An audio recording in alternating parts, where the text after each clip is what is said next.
Hey guys, this is Matt J. Horn on 107.5 Demon FM. And it's Davis Murphy. And it's Davis Murphy. Hello. And we're pleased to be joined by the other half of the Saw writing team, Patrick Melton. Hey, how are you doing? We're doing fine. How are you doing? Hello, Patrick. Doing real well. Doing real well. Now, if no one's heard Marcus's interview, we should probably recap, slightly stuff. You're a screenplay writer, of course. You've pretty much done Saw 4, 5 and 6. Uh-huh. You've done Feast Yep. 2 and The Collector as well. That's right, yeah. And Feast 3. And you graduated from the University of Iowa with a bachelor's degree in communication studies. I did. I see you've taken the opportunity to read my IMDb page, which is more than most people do when we talk to them. And that's where you met Marcus Dunstan, yeah?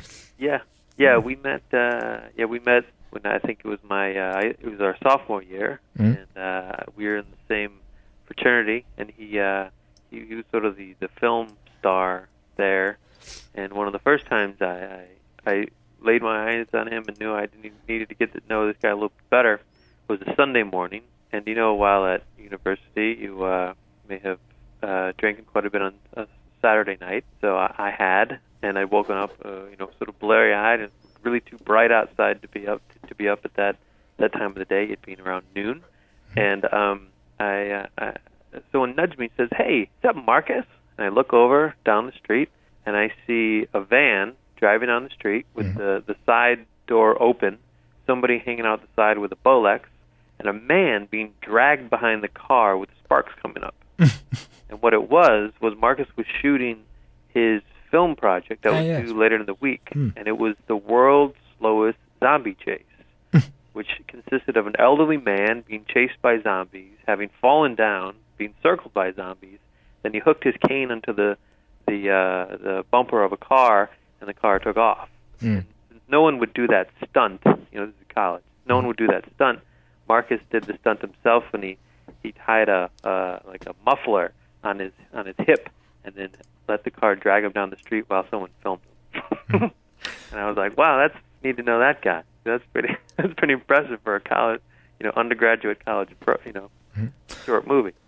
Of course, me and Marcus also touched on Project Greenlight, which is where you first collaborated to get Feast made, shall I say? Yeah.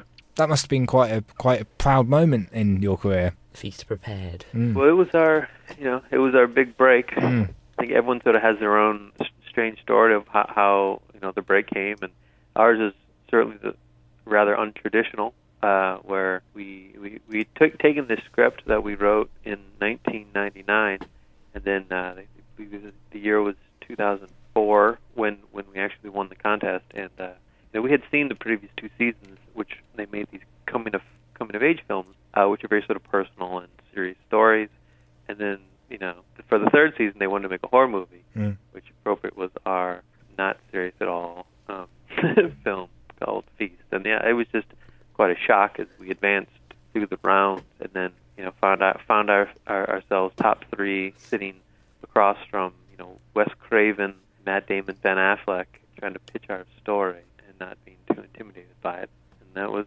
our break. Well, I'm going to go over the sort of generic questions I went over with Marcus. The first one was, when's Saw going to end? That seems to be the obvious question everybody keeps asking. Well, I think it's going to end with Saw 7. Do you think it will? I have a very strong feeling that it's going to end on Saw 7. Yeah, that's it's something that we're debating now.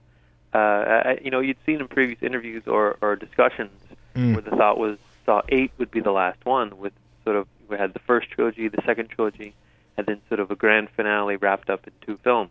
But quite frankly, because Saw 6 had performed as well as we anticipated, the idea is, well, why make two movies when let's just make one really excellent movie and wrap things up as best we can. And it's going to be in 3D, which is sort of adds to the spectacle. So if you had to ask me, I don't own the franchise, nor do I run the studio. I have a strong feeling that it's going to be Saw 7 will be also known as Endgame. Oh. So that's and nothing's official yet, but that's where I'm hoping things will go. Well, we heard from David Hackle that it might be Saw 9. I don't know. I don't think so. No. A lot of it comes down to the performance